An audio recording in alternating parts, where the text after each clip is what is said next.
June 28, 1944. Aero 340 hours. 3,200 feet above the Normandy coast. Oberleutnant Karl Heinemann banks his Focke-Wulf 190 hard to starboard, the channel wind screaming past his canopy. Below, the Allied invasion fleet sprawls across the black water like a glowing constellation. Searchlights slice the darkness. Tracers arc upward in lazy red threads. He's flown through flak before. Over London. Over Hamburg. Over the Ruhr Valley where the night sky turned into a forest of fire. He knows the rhythm. Watch the gun flashes. Count to 3. Jink left, drop altitude. The shells always explode where you were, not where you are, but tonight something is wrong. The first burst detonates 15 meters off his port wing, close enough to rattle his teeth. He dives. The second burst waits for him there, a blossom of white-hot shrapnel that punches 3 holes through his tail. He climbs. The third finds him again, erupting directly in his path as if the gunners below can see through the darkness, through the clouds, through time itself. His wingman's voice crackles over the radio, high and tight with fear. They're tracking us. The transmission ends in static. Heinemann doesn't look back. He shoves the throttle forward and runs for the interior, his hands shaking on the stick. Behind him, the guns continue their impossible work, and in the ships below, American crews watch green dots crawl across circular screens, dots that represent aircraft, dots that represent death, dots that represent the future of warfare. For the first 4 years of the war, anti-aircraft fire was an art of approximation. A gunner saw an aircraft. He estimated its altitude, speed, and direction. He cranked mechanical dials. He shouted corrections to his crew. The gun barrel swung skyward, trailing behind a target that had already moved. The shell climbed toward empty air, detonating seconds after the bomber had passed. The mathematics were simple and brutal. In 1942, it took an average of 2,800 shells to bring down a single enemy aircraft. The sky was so vast, the plane so fast, that even the best-trained crews were essentially throwing steel into the dark and praying for luck. The Germans understood this better than anyone. By 1940, they had transformed anti-aircraft warfare into a precise industrial system. The 80mm flak gun, originally designed to kill tanks, became the deadliest aerial threat in Europe. German crews used sophisticated optical predictors, mechanical computers that calculated lead angles and fuse timings. They deployed thousands of searchlights, creating illuminated killing zones over cities and industrial targets. They organized flak batteries into coordinated networks, filling cubic kilometers of sky with interlocking fields of fire. Over Hamburg, over the Ruhr, over Berlin, Allied bomber crews learned to fear the German flak more than the fighters. The black clouds of shrapnel appeared without warning, blooming in perfect geometric patterns that shredded aluminum and flesh with industrial efficiency. Entire formations disappeared into those clouds. The lucky ones came back with wings shredded, hydraulic lines severed, men dead at their stations. The unlucky ones never came back at all, but even German precision had limits. The system depended on human eyes. A gunner could only track what he could see. At night in clouds and rain or fog, the advantage shifted back to the aircraft. Bomber crews learned the weather patterns, planned their runs through overcast, used darkness as a shield. The guns below could fill the sky with steel, but without visual contact they were firing blind. The British understood this weakness intimately. In 1940, during the desperate summer when invasion seemed certain, they had built a chain of radar stations along the English coast, massive towers that could detect German aircraft while they were still over France. Chain home, they called it. The system was crude, built from salvaged components and pre-war radio technology, but it worked. For the first time in history, defenders could see attackers before they arrived. The radar network gave Fighter Command the minutes they needed to scramble interceptors, to position squadrons, to meet the Luftwaffe in the air rather than waiting on the ground. But chain home was a warning system, not a weapon. The radar could tell you a bomber was coming. It couldn't help you shoot it down. That still required optical tracking, manual calculation, human judgment. The fundamental problem remained. By the time you saw the aircraft, aimed the gun, and fired the shell, the target had moved. The engagement was always a race between prediction and reality usually won. In 1941, as America entered the war, a small team of physicists and engineers gathered at the Massachusetts Institute of Technology with a singular mission: to make radar small enough, fast enough, and precise enough to direct anti-aircraft fire in real time. The project was called SCR-584, Signal Corps Radio, set number 584. The name was deliberately bland, designed to hide the revolutionary nature of what they were building. The goal seemed impossible. Radar worked by sending out radio waves and measuring their return. But to guide a gun, you needed more than detection. You needed continuous tracking with pinpoint accuracy. The radar had to follow a target moving at 300 miles per hour, while simultaneously calculating its future position. It had to do this automatically, feeding data directly to the gun's mechanical computer, updating dozens of times per second, and it had to do all of this while mounted on a truck, capable of being deployed anywhere, resistant to jamming and interference. The MIT team worked in secrecy through 1942, testing prototypes on the rooftops of Cambridge, tracking commercial aircraft without their knowledge. They developed microwave radar operating at a frequency of 3 gigahertz, far higher than anything previously deployed. The shorter wavelength allowed for tighter beams, more precise measurements. They built a conical scanning system, a rotating antenna that swept the target dozens of times per second, maintaining lock even through evasive maneuvers. But the real breakthrough was integration. The SCR-584 wasn't just a radar set. It was connected directly to the M9 director, an analog computer that processed the tracking data and calculated firing solutions automatically. The gun crews no longer aimed. They simply loaded shells and pulled triggers. The mathematics happened in electromagnetic circuits, faster than any human brain could process. By early 1943, the first operational SCR-584 units were rolling off production lines in New Jersey and California. Each system weighed nearly 8 tons, mounted on a trailer that could be towed by a standard Army truck. The radar antenna, a mesh dish slightly wider than a man's outstretched arms, rotated slowly, sweeping the sky with invisible energy. Inside the control cabin, operators watched circular screens where glowing dots represented aircraft, each dot accompanied by range and altitude data that updated continuously. The first combat trials happened in North Africa during the spring of 1943.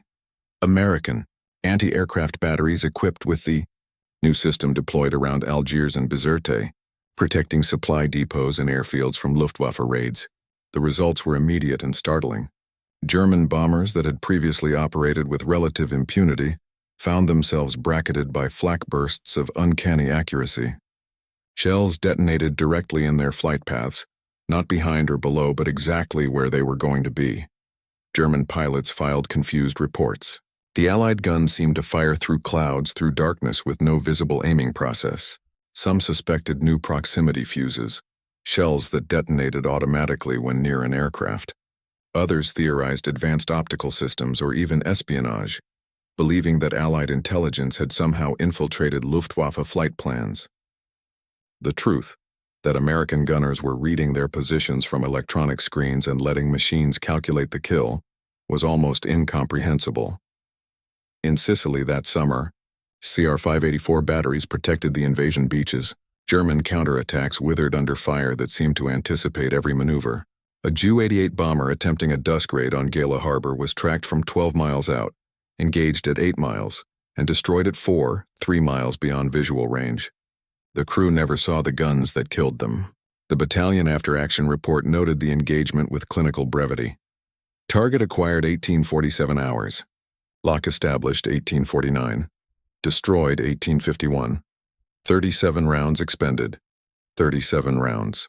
In 1942, that many shells might have defended against an entire squadron without scoring a single kill. Now it was enough to guarantee destruction of a single aircraft with mathematical certainty. The system had limitations. The radar's maximum effective range was about 30,000 yards, roughly 17 miles.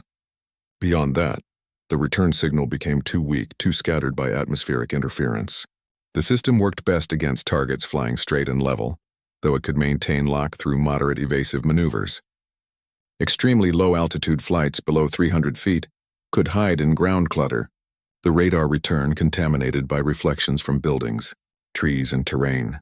But within its envelope, the SCR-584 was nearly unstoppable. The microwave frequency it used was resistant to the jamming techniques that had blinded earlier radar systems. German forces had successfully deployed chaff, strips of aluminum foil dropped from aircraft to create false returns, against British longer wavelength radars. But chaff was ineffective against the SCR-584's tight, high-frequency beam.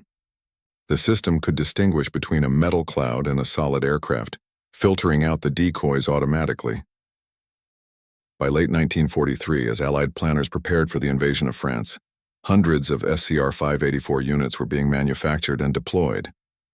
The plan was comprehensive: establish a radar-controlled anti-aircraft umbrella over the invasion beaches, protecting the landing forces from Luftwaffe counterattack. Every major port, every supply depot, every bridge and railhead in the invasion corridor would have its own battery, networked together into an integrated air defense system unprecedented in scale. The German High Command knew something had changed. Intelligence reports from North Africa and Italy spoke of mysterious new Allied capabilities, of losses that couldn't be explained by conventional anti-aircraft tactics. Luftwaffe reconnaissance flights over England spotted the distinctive radar dishes being staged near embarkation ports. But the Germans had no comparable technology. Their own radar development had focused on early warning and night fighter guidance, not automated fire control. Some German engineers understood what they were facing. In Peenemünde and Berlin, scientists who had been working on V-weapons and jet fighters studied the fragmentary reports from the Mediterranean theater. They recognized the signatures of microwave radar, of automated tracking systems. But by 1944, Germany lacked the industrial capacity and the raw materials to replicate the American achievement. The window for technological parity had closed. On the night of June 5, 1944, as Allied invasion forces crossed the English Channel, more than 300 SCR-584 batteries were operational in southern England. By dawn on June 6, over 100 had been transported across the Channel, establishing defensive positions around the Normandy beachheads. The guns pointed skyward, their radar dishes rotating slowly in the morning light, waiting for the German response that would inevitably come. The Luftwaffe had approximately 450 operational aircraft available in northern France.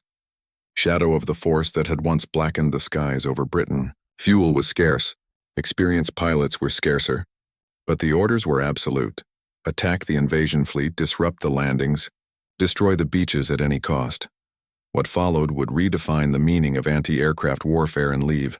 German pilots questioning whether the sky itself had become their enemy. Angle 1.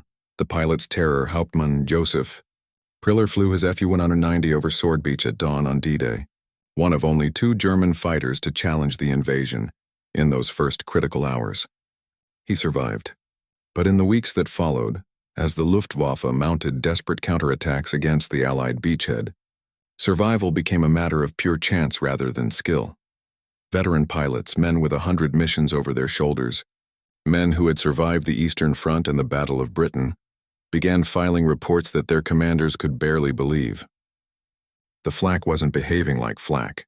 It didn't bloom randomly across the sky in defensive patterns. It followed. One pilot described flying through a cloud bank at 4,000 feet, certain he was invisible, only to have 3 shells detonate in sequence along his exact flight path, each one closer than the last. Another reported pulling a 6G turn to evade searchlights, only to find the flak waiting for him at the end of the maneuver, as if the gunners knew where he would be before he did. The psychological impact was immediate and crushing. Fighter pilots were trained to trust their instincts, their reflexes, their ability to outthink the enemy, but instinct meant nothing against an enemy that calculated faster than thought. A Luftwaffe ace named Franz Stiegler, who would survive the war, later wrote, "We were no longer fighting gunners. We were fighting mathematics, and mathematics doesn't miss." Night missions became suicide runs. Previously, darkness had been an ally. German pilots could navigate by moonlight and starlight, dropping bombs on targets outlined by fires and flares, while Allied gunners fired blindly into the black. Now the darkness meant nothing. Radar saw through it. Pilots would cross the channel in total blackness, believing themselves invisible, only to be bracketed by flak bursts of perfect accuracy. Some crews refused to fly. Others flew but broke off their attacks before reaching their targets. dropping bombs into empty fields and reporting mechanical failures. Angle 2. The gun crew's Precision Staff Sergeant Robert Mitchell operated an SCR-584 control station with Battery B, 403rd Anti-Aircraft Artillery Battalion, deployed 3 miles inland from Omaha Beach. His job was simple in description, revolutionary in execution. Keep the green dot centered on the screen. The radar display showed a plan position indicator, a circular scope with the battery at the center, and aircraft represented as bright pips of light. When a target appeared, Mitchell would designate it with a hand control, and the system would lock on automatically. From that moment forward, the radar tracked the aircraft continuously, feeding position data to the M9 director at a rate of 20 updates per second. Mitchell didn't aim the gun. He didn't calculate trajectories. He simply maintained the lock, ensuring the radar beam stayed focused on the target. The M9 did the rest, computing altitude, speed, direction, rate of climb, predicting future position, adjusting for wind, air pressure, and shell ballistics.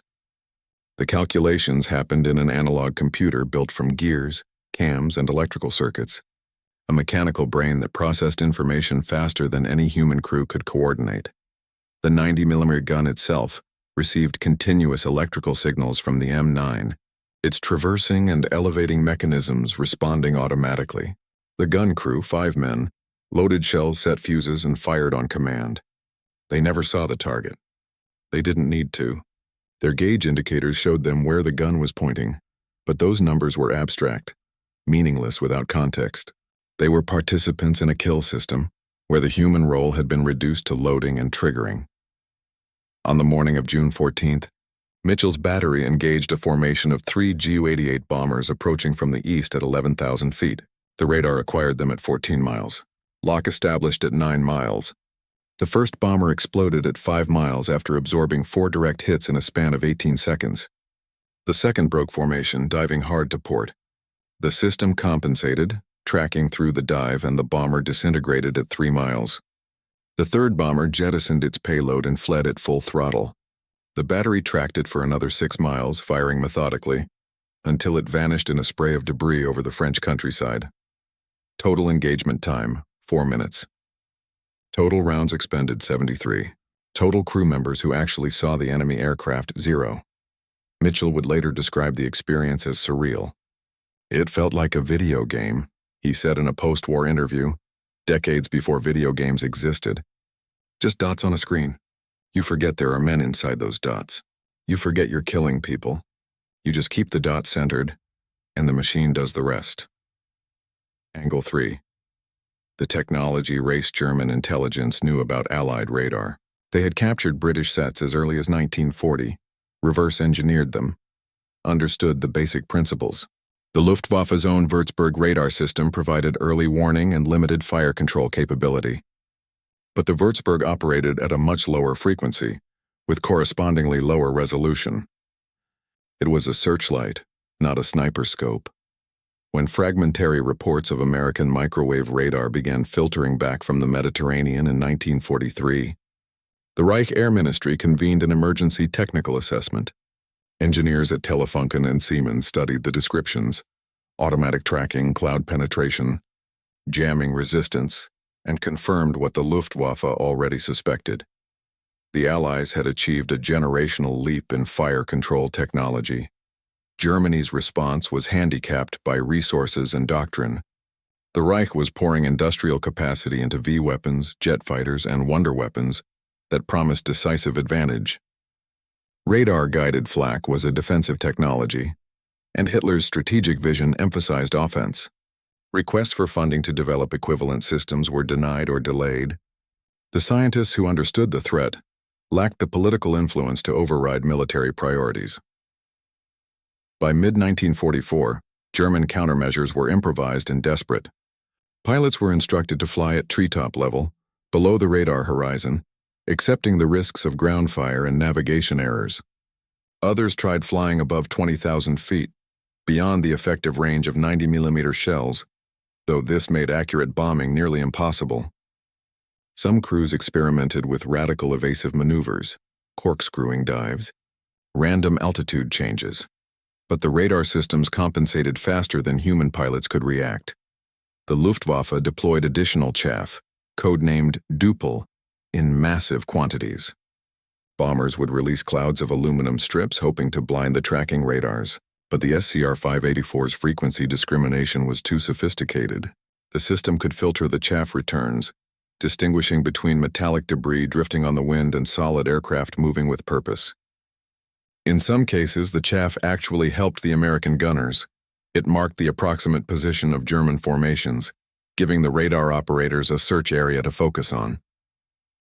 German engineers captured an SCR-584 set intact in December 1944, recovered from an overrun American position during the Battle of the Bulge. Technicians transported it to Berlin for analysis. What they found confirmed their worst fears.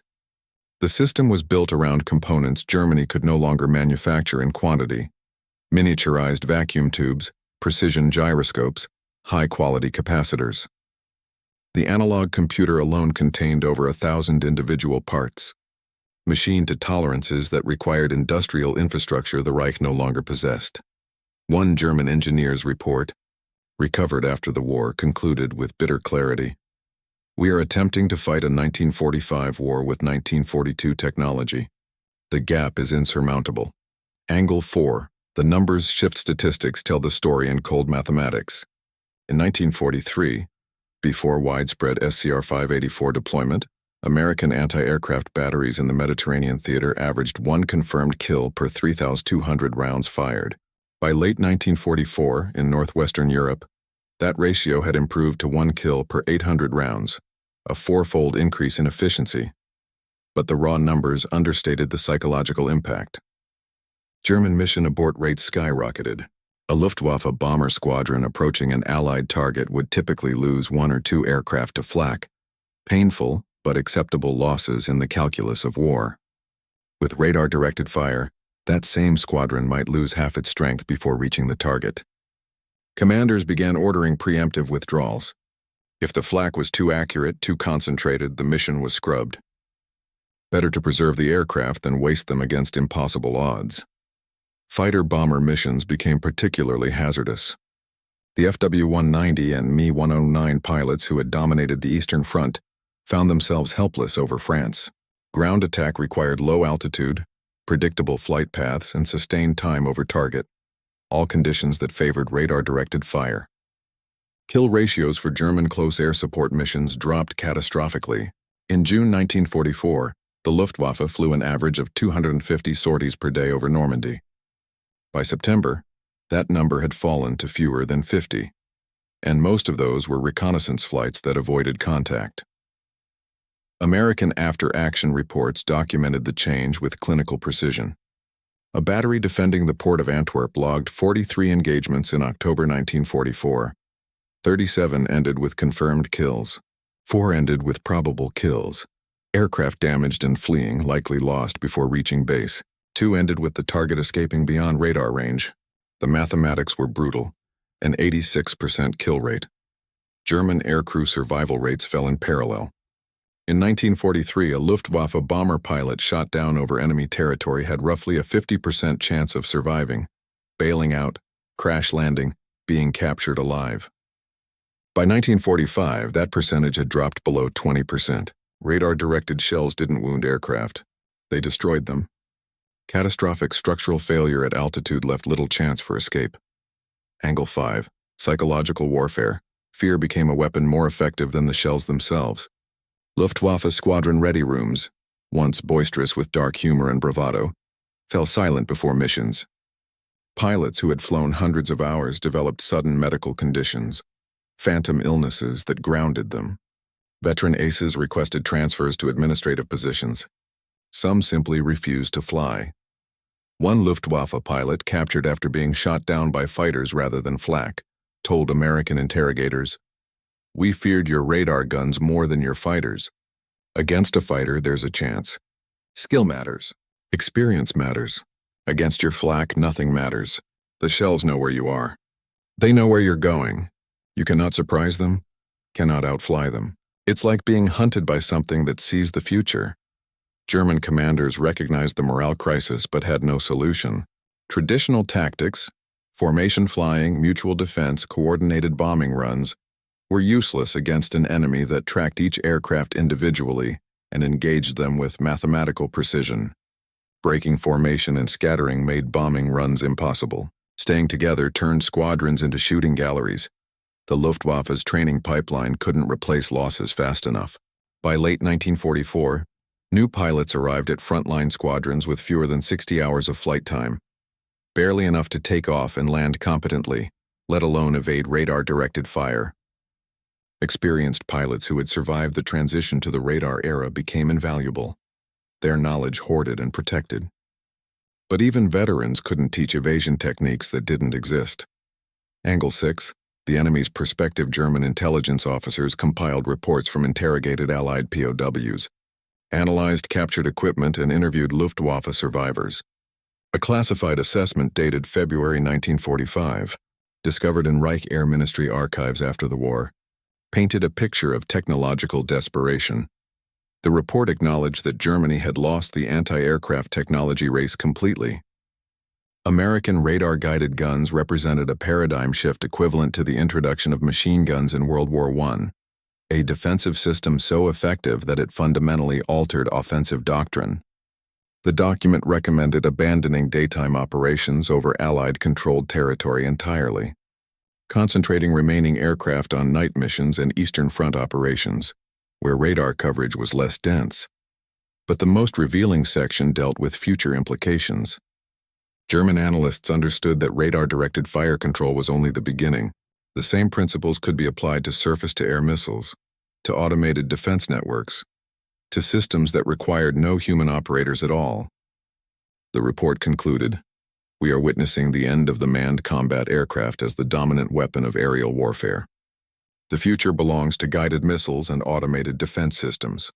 In this future, Germany has no technological position." That assessment, written months before the war's end, proved remarkably prescient. The men who wrote it understood they were documenting their own obsolescence. The night of July 18, 1944, marked the beginning of the Luftwaffe's last concentrated effort to challenge Allied air superiority over Normandy. Operation Verkehrsunruhen, traffic chaos, called for coordinated strikes against Allied supply lines, fuel depots, and ammunition dumps. Nearly 200 bombers and fighter bombers would attack simultaneously across a 30-mile front, overwhelming defensive positions through sheer numbers. The plan assumed traditional anti-aircraft response, optical tracking, searchlights, manual gun laying. The German planners calculated acceptable losses at 15 to 20%, painful, but sustainable if the raids disrupted Allied logistics enough to slow the breakout from the bocage. They didn't know that 67 SCR-584 batteries had been deployed in an interlocking grid covering the entire Allied rear area. The first wave crossed the coast at 22:17 hours, 23 Ju-88 bombers flying at 8,000 feet, approaching from the northeast toward the fuel depot at Carpiquet. American radar screens lit up with contacts at 18 miles. Operators designated targets, systems locked, guns trained automatically. The bombers were still 7 miles from their objective when the first shells arrived. The flak didn't come in sporadic bursts. It came in waves, methodical and unrelenting. Each bomber was engaged by multiple batteries simultaneously, the radar systems handing off targets seamlessly as aircraft moved from one coverage zone to another. The shells bracketed each plane individually, one burst high, one low, one to each side, then direct hits. It was fire control doctrine executed with machine precision. 17 of the 23 bombers were destroyed before reaching the IP, the initial point where they would begin their bombing runs. The surviving 6 jettisoned their loads early and fled. Not a single German aircraft reached Carpiquet. The second wave fared no better.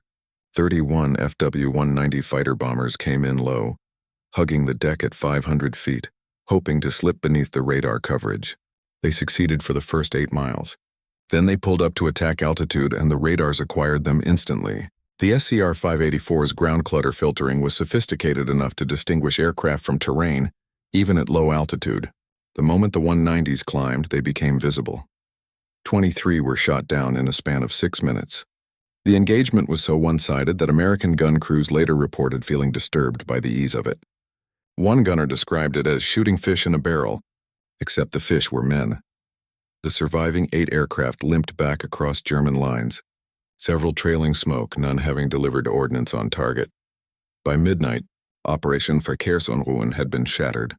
Of the 197 aircraft dispatched, only 109 returned to base. 88 confirmed losses, a 45% attrition rate in a single night. The Luftwaffe had gambled its remaining strength in France on overwhelming Allied defenses, and the defenses hadn't even been strained. Radar-directed batteries reported ammunition expenditure at less than 30% of available stocks. German High Command received the reports in stunned silence. The losses were catastrophic, but the manner of the losses was worse. The pilots who survived described an enemy that saw everything, anticipated everything, and killed with industrial efficiency. No amount of courage or skill could overcome the fundamental technological imbalance. The Luftwaffe never attempted another large-scale offensive over Normandy. From that night forward, German air operations in the West became purely reactive. Desperate interceptions of Allied bomber streams, sporadic ground attack missions in support of retreating Wehrmacht units, reconnaissance flights that accepted losses as inevitable. But the SCR-584's most dramatic vindication came 5 months later, during the Battle of the Bulge. Hitler's last major offensive in the West launched on December 16, 1944, through the Ardennes forest, betting everything on winter weather that would ground Allied aircraft and neutralize air superiority. For 3 days, heavy fog and low clouds blanketed the region. American fighter bombers sat idle on rain-soaked airstrips. German panzer columns advanced rapidly, creating a 50-mile deep salient in American lines. The Luftwaffe saw an opportunity. Nearly 800 aircraft, everything they could scrape together from flight schools, training units, and reserve squadrons, were committed to support the offensive. The plan called for massive close air support missions, bombing American troop concentrations, strafing supply columns, providing the kind of tactical air power that Germany hadn't been able to deploy in months. On December 23rd, the weather cleared. American fighter bombers returned to the sky, hammering German armor relentlessly. But more importantly, the SCR-584 batteries that had been repositioned to defend key road junctions and supply hubs became fully operational again. The fog had been their only limitation. Radar worked perfectly in rain and snow. But dense ground fog created too much clutter for reliable tracking at low altitude. The morning of December 24th, the Luftwaffe launched Operation Bodenplatte, baseplate, sending wave after wave of fighters and bombers against American positions around Bastogne. The German pilots flew with desperate courage, knowing the odds, knowing that failure meant the collapse of the entire offensive. They came in low, they came in high, they came through clouds and clear air, and the radar found them everywhere. Battery A, 467th Anti-Aircraft Artillery Battalion, positioned on a ridge 3 miles east of Bastogne, engaged 41 separate targets in an 8-hour period on Christmas Eve. 33 confirmed kills, 5 probables, 3 escaped beyond effective range. The battery's commander, Captain James Hartley, watched from the command post as the guns fired with metronomic regularity, barely pausing between engagements. He later wrote in his diary, "It was methodical. Like watching a factory, planes came in, shells went out, debris fell down. Over and over. The Luftwaffe lost 270 aircraft over the Ardennes between December 23rd and December 26th, 3 days of slaughter that effectively ended German tactical air power in the West. American anti-aircraft batteries accounted for roughly 40% of those kills, a ratio unprecedented in modern warfare. The remaining 60% fell to Allied fighters, but those fighters were often directed to targets by the same radar network that guided the guns. The integration was the key. SCR-584 batteries didn't just shoot down aircraft. They tracked every aircraft in their coverage zone and transmitted that data to fighter control centers. American P-47 and P-51 pilots received vectoring instructions based on radar plots, allowing them to intercept German formations before those formations could scatter or find cloud cover. The sky became transparent, mapped in real time, with every aircraft, friend or enemy, represented as coordinates on a grid. German pilots who survived those 3 days described an environment of total helplessness. Oberfeldwebel Heinrich Bartels, a decorated veteran with 99 confirmed kills, flew his Mi-109 in support of the Ardennes offensive on Christmas Day. His squadron was intercepted by American fighters within minutes of crossing the front line. Despite flying through broken clouds at 15,000 feet, 6 of his squadron mates were shot down before they even saw the enemy. Bartels managed to escape by diving into a valley and flying at treetop level back to German lines. He never flew another combat mission. In post-war interviews, he said simply, "They owned the sky. Not because they were better pilots, but because they could see through clouds, through weather, through everything. We were blind men fighting sighted men. There was no contest." The psychological breaking point came on December 27th, when the Luftwaffe attempted one final mass sortie, a coordinated strike by 114 aircraft against Allied supply lines around Saint-Vith. The mission was planned as a redemption, a proof that German air power could still influence the ground battle.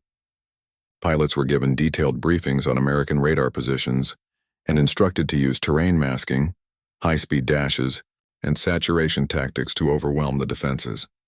The attack lasted 32 minutes from first contact to final engagement. 81 German aircraft were destroyed. 19 returned with severe damage. 14 made it back intact. The attrition rate was 71%. More devastating than the numbers was the manner of failure. The terrain masking didn't work. The radar beam found aircraft in valleys, behind ridgelines, even flying between trees. The high-speed dashes were anticipated, the tracking systems compensating for velocity changes automatically. The saturation tactics failed because multiple batteries could engage multiple targets simultaneously without coordination. Each system worked independently, choosing targets based on proximity and threat assessment. German squadron commanders filed reports that bordered on despair. One Gruppe commander wrote, "Recommend immediate cessation of all daylight operations over enemy-controlled territory. Current tactics are not ineffective, they are irrelevant. Enemy defensive systems make tactical aviation impossible. Further missions constitute organized suicide." The recommendation reached Luftwaffe High Command but was ignored. Hitler's orders demanded air support for the ground offensive, regardless of cost. Pilots continued to fly, continued to die, and the bulge in American lines continued to shrink. By January 3, 1945, the SCR-584 batteries defending the northern shoulder of the bulge had expended over 40,000 rounds of ammunition and recorded 247 confirmed kills. The efficiency had actually improved as operators gained experience. By the end of the battle, some batteries were achieving kills with an average of 90 rounds per aircraft, a hit rate that would have seemed impossible just 2 years earlier.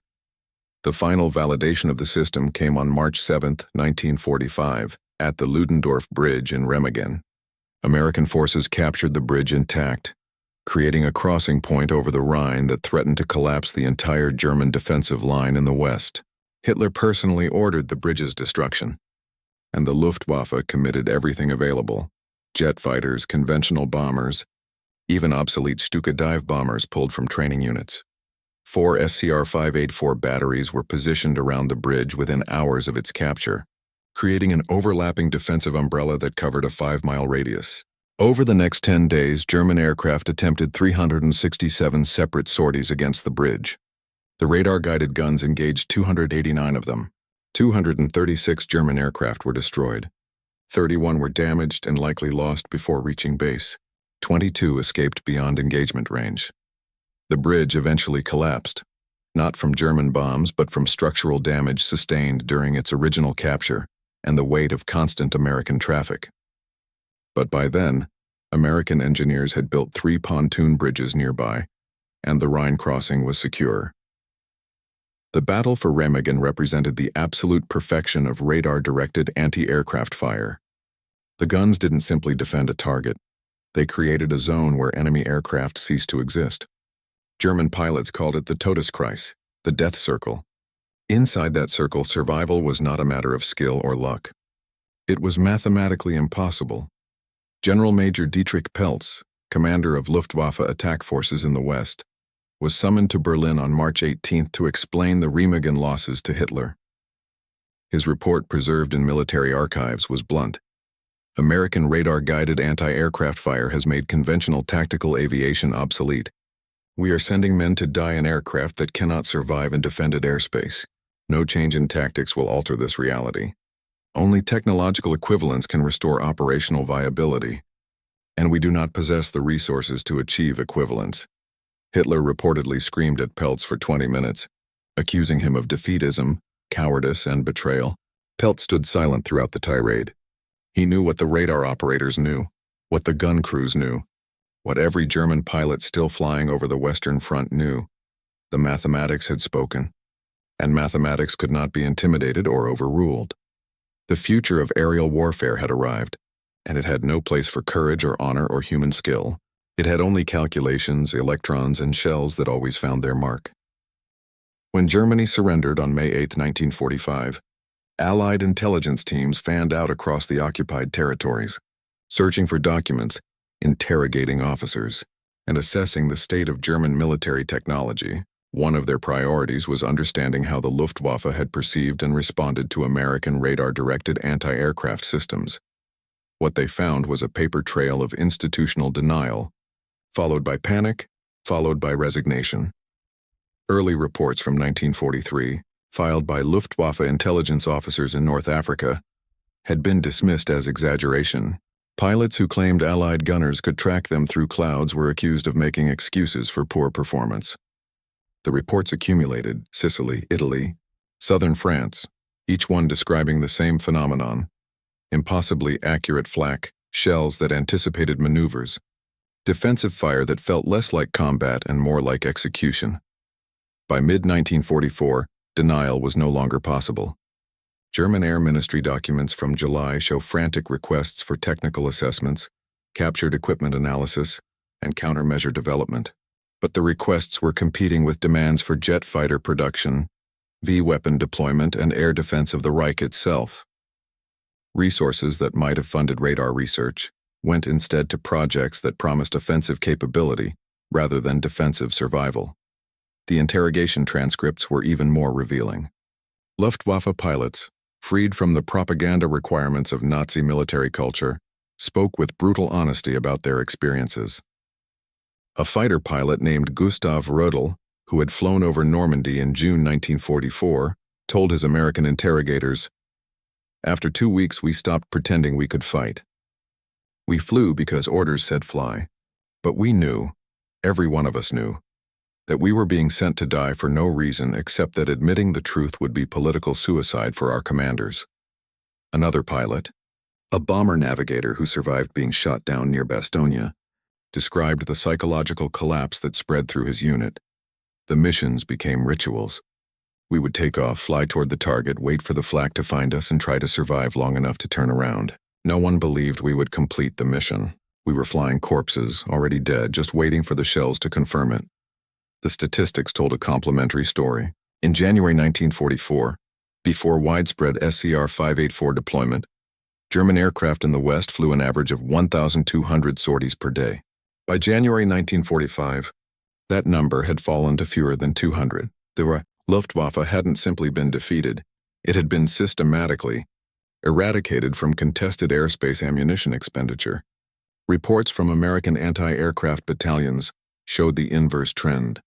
In early 1944, batteries defending Allied positions in Italy fired an average of 180 rounds per day. By early 1945, in Germany itself, that number had dropped to 40 rounds per day. Not because the guns were less active, but because German aircraft had stopped coming. The most effective defensive system is the one that never has to fire, because the enemy has already conceded the sky. German aircraft production actually increased through 1944, reaching peak output in September of that year. Factories buried underground, dispersed across the Reich, continued producing Me-109s, FW-190s, and even jet-powered Me-262s.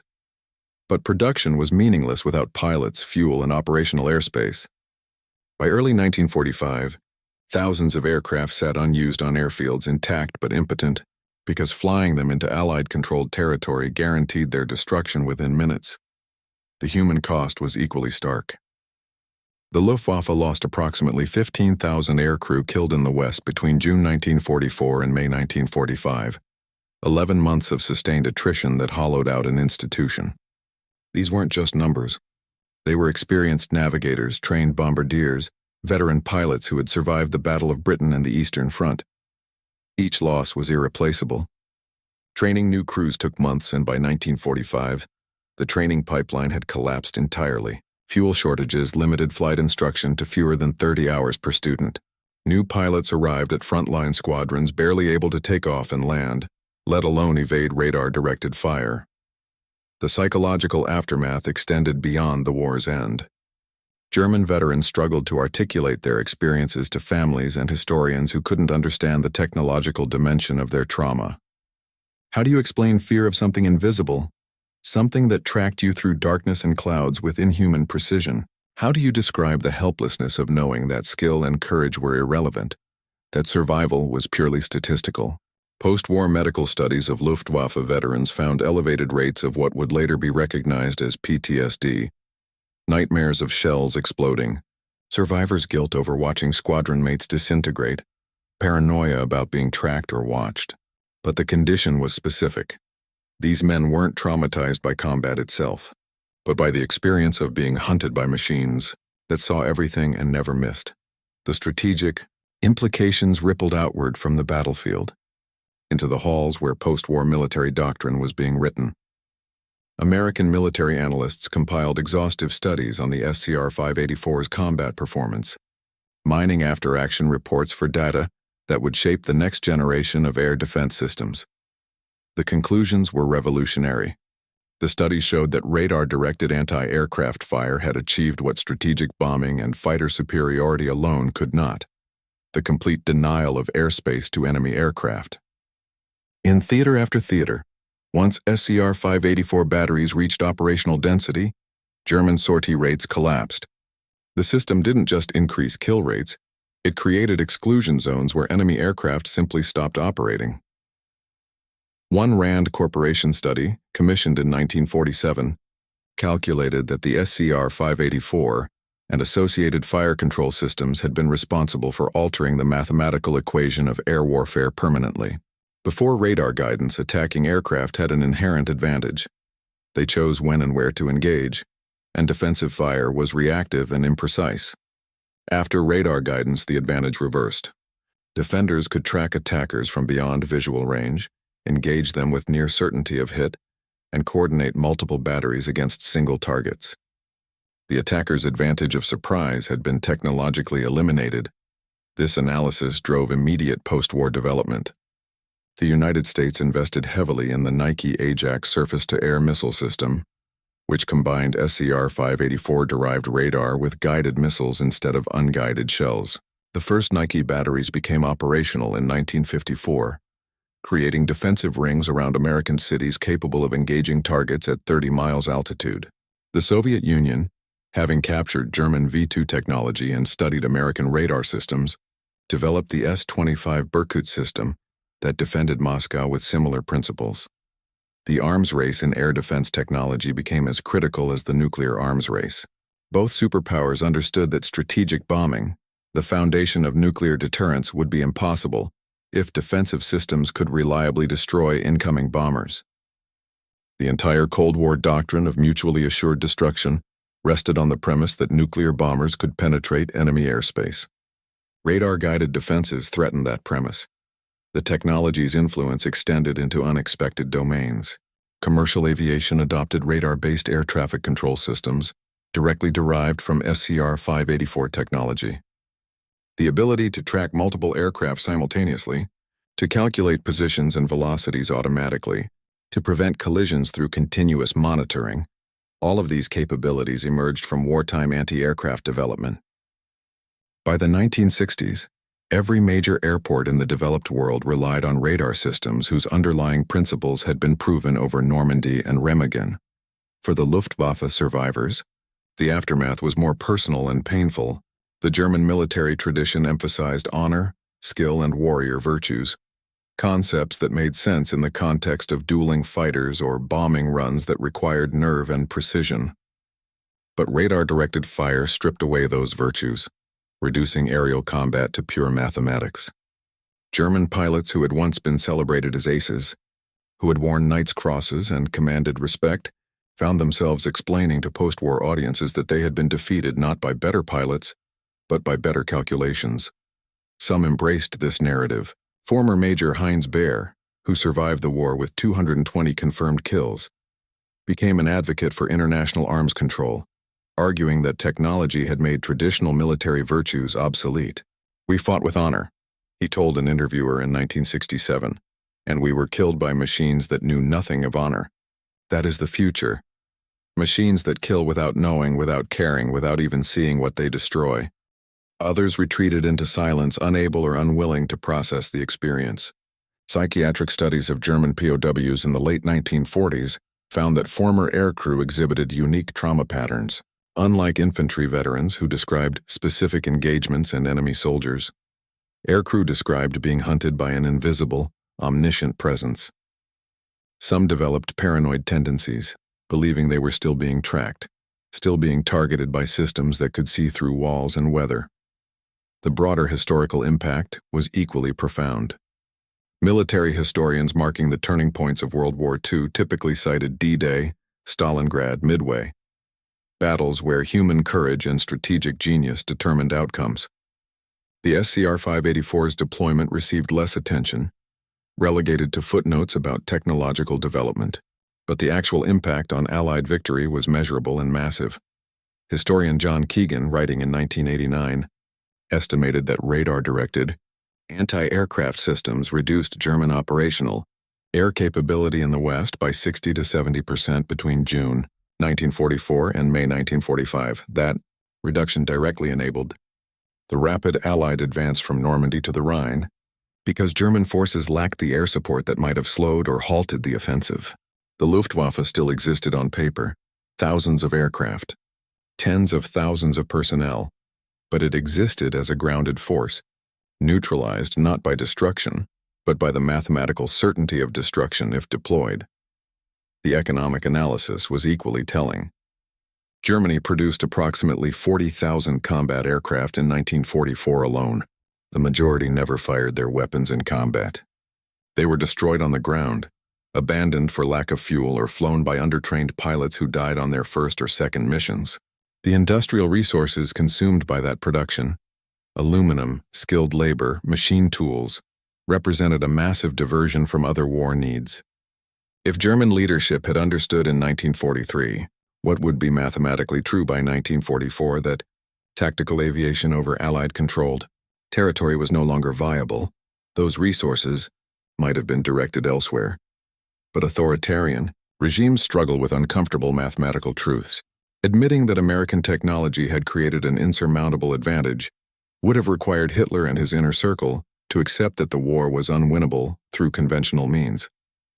Instead, they demanded more sorties, more attacks, more sacrifices from pilots who understood they were being sent to die for political theater rather than military necessity. The final, grim statistic emerged from analysis of Luftwaffe loss records. In the last 6 months of the war, German aircraft losses to anti-aircraft fire exceeded losses to Allied fighters by a ratio of nearly 2-to-1. The romanticized image of aerial combat, dueling fighters, dogfights, pilot versus pilot, had been replaced by a colder reality, pilot versus mathematics, and mathematics always won. The men who operated the SCR-584 systems rarely spoke about their wartime service with pride or celebration. They had been technicians in a killing machine, pressing buttons and watching dots disappear from screens. The abstraction troubled some of them. Staff Sergeant Robert Mitchell, who had tracked his first target on D-Day, attended a Luftwaffe veterans reunion in 1985. He met a former German pilot who had been shot down over Normandy, possibly by Mitchell's own battery. The two men talked for hours, finding common ground in their shared discomfort with what the war had become. "We were both just doing our jobs," the German pilot told Mitchell. "You were trying to kill me. I was trying to kill you. But neither of us were warriors. We were components, parts in a larger machine. That's what technology does. It turns men into machinery." Mitchell nodded. He had spent 40 years trying to articulate that same feeling. War has always driven innovation, but the SCR-584 represented something unprecedented. The moment when human skill became secondary to computational precision in the most fundamental equation of combat: who lives, who dies. The German pilots who flew into that invisible net of microwave energy and analog calculation weren't defeated by cowardice or incompetence. They were defeated by mathematics operating at speeds beyond human reaction, by systems that saw through darkness and weather, by machines that calculated futures faster than any pilot could alter course. The sky, which had belonged to the bold and the skilled since the Wright brothers first lifted off at Kitty Hawk, became a mapped grid where every aircraft was a coordinate and every coordinate was a target. The legacy echoes through every radar installation at every airport, through every surface-to-air missile system that guards modern airspace, through the integrated air defense networks that make unannounced aircraft an impossibility rather than a surprise. The technology born in desperation on the beaches of Normandy evolved into the foundation of modern air traffic control, missile guidance, and aerospace engineering. What began as a way to kill German bombers became the invisible infrastructure of global aviation. But perhaps the deeper legacy is philosophical. The SER 584 proved that warfare could be abstracted, that killing could be reduced to dots on screens and calculations in circuits, that the human element, courage, fear, skill, instinct, could be rendered obsolete by superior information processing. Every modern weapon system, from drone strikes to autonomous defense platforms, traces its lineage back to that realization. Technology doesn't just augment human capability, it replaces it. The Luftwaffe pilots who survived learned to live with a particular species of obsolescence, not that they were inadequate, but that adequacy itself no longer mattered. They had been made redundant not by better pilots but by better physics.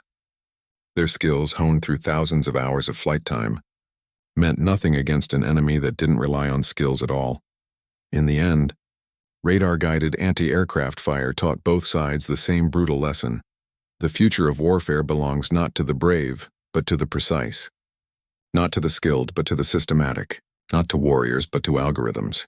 The invisible beams that tracked German aircraft through the clouds over Normandy were also tracking humanity toward a future where combat would be measured in microseconds and targeting solutions, where the human role would shrink to monitoring screens and pressing buttons, where victory would be determined not by who fought better, but by who calculated faster. The German pilots knew this first. They felt it viscerally every time shells found them in darkness, every time evasive maneuvers failed against tracking systems that anticipated movement before it happened. They became messengers from a future that has now arrived, a future where warfare is conducted by machines that see everything, forget nothing and never miss. The radar dishes still rotate, now guiding commercial jets instead of guiding shells, but the principle remains unchanged. Somewhere, always, machines are watching the sky, calculating trajectories, mapping futures. The mathematics that killed so efficiently over France and Germany now keeps millions safe in the air. The same technology, the same precision, the same inhuman perfection. The sky never forgot what it learned in 1944, neither should we.